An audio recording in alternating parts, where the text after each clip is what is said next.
किंवा आमचे ओमराजे निंबाळकर हे तब्बल 43,000 पुढे आहेत आणि जवळपास सगळ्या जागा आमच्या 10-10, 15-15 हजारांनी पुढे आहेत। पण हरकत नाही, तरी सुद्धा माझं म्हणणं आहे की जसं बाकीचे विरोधक सांगतायत तसं निश्चितपणे आपण 12-1 वाजता बोलूया। मृणालिनी ताईंचं अभिनंदन आम्ही स्वीकारतो आणि त्या म्हणाल्या की तुम्हाला निवडणुकीतले अनुभव काय किंवा तुमचे मुद्दे काय, तर मला वाटतं की आम्ही फार लोकाभिमुख मुद्दे घेऊन लोकांमध्ये गेलो।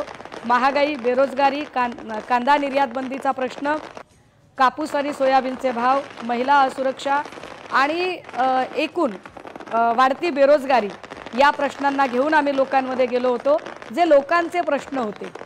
आम्ही ही निवडणूक जाती धर्मावर जाणार नाही याची सातत्याने काळजी घेतली आहे, हे आमच्यासाठी फार महत्त्वाचं आहे।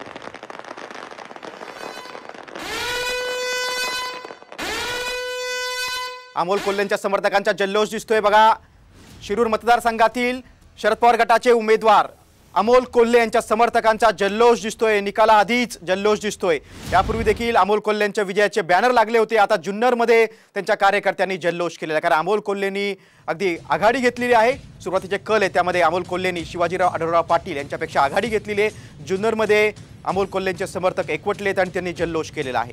शिरूर मतदारसंघातील शरद पवार गटाचे उमेदवार आणि विद्यमान खासदार अमोल कोल्हे यांनी शिवाजीराव आढळराव पाटील जे अजित पवार गटाचे उमेदवार आहेत त्यांच्यापेक्षा आघाडी घेतलेली आहे आणि जुन्नरमध्ये त्यांच्या समर्थकांनी एकच जल्लोष केलेला आहे। दुसरीकडे कोकणात जाऊया आपण। नारायण राणे जे भाजपचे उमेदवार आहेत ते तब्बल 4,500 मतांनी पिछाडीवर आहेत। ठाकरे गटाचे विद्यमान खासदार विनायक राऊत आघाडीवर, धाराशिवमध्ये ओमराजे तब्बल 41,000 मतांनी आघाडीवर आहेत। नारायण राणे 4,500 मतांनी पिछाडीवर आहे।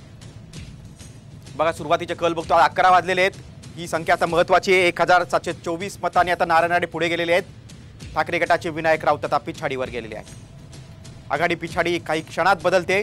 सिंधुदुर्गात भाजपचे उमेदवार नारायण राणे आघाडीवर गेलेले आहेत। भाजपचे उमेदवार आणि विद्यमान केंद्रीय मंत्री नारायण राणे आता आघाडीवर गेले। तिकडे दिंडोरी मतदारसंघात भारती पवार ज्या केंद्रीय मंत्री आहेत त्या पिछाडीवर, भास्कर बगरे शरद पवार गटाचे उमेदवार तब्बल 13,000पेक्षा जास्त मतांनी पुढे गेलेले।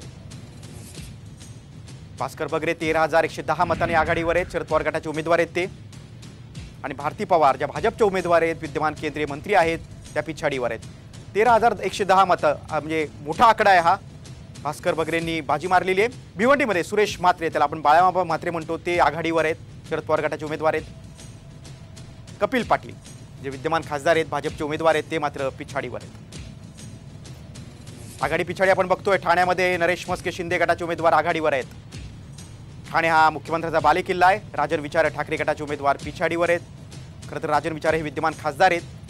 कल्याण श्रीकांत शिंदे विद्यमान खासदार आहेत, आघाडीवर आहेत, शिंदे गटाचे उमेदवार। मुंबई उत्तर पश्चिम अमोल कीर्तिकर ठाकरे गटाचे उमेदवार यांची पिछाडी आहे। रवींद्र वायकर जे शिंदे गटाचे उमेदवार आहेत त्यांनी आघाडी घेतलेली आहे। अगदी शेवटच्या क्षणी त्यांनी शिंदे गटात प्रवेश केला होता, त्यामुळे ईडीचं शुक्लकाष्ट देखील होतं।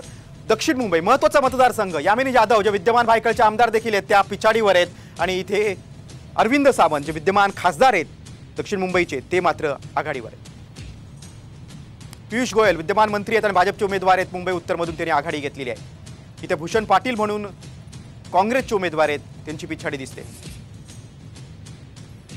मुंबई उत्तर मध्य महत्त्वाचा मतदारसंघ आहे, इथे वर्षा गायकवाड काँग्रेसच्या नेत्या आहेत, माजी मंत्री आहेत, त्यांनी आघाडी घेतलेली आहे, आणि ॲडव्होकेट उज्ज्वल निकम पिछाडीवर आहेत। दक्षिण मध्य मुंबई राहुल शेवाळे शिंदे गट आजा पिछाडीवर आहेत। अनिल देसाई जे ठाकरे गटाचे उमेदवार आहेत त्यांनी आघाडी घेतली।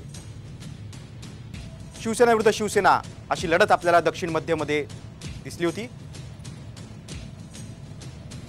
उत्तर मध्य उज्ज्वल निकम यांनी आता आघाडी घेतलेली आहे, भाजपचे उमेदवार आहेत।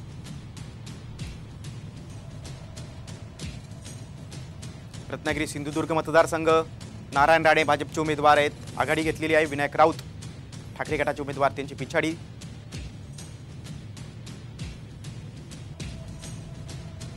हे सुरुवातीचे कल आहेत, आता 11 वाजलेले आहेत। सुरुवातीचे कल जे हाती आलेले आहेत त्यानुसार आपण बघतोय की आघाडी पिछाडी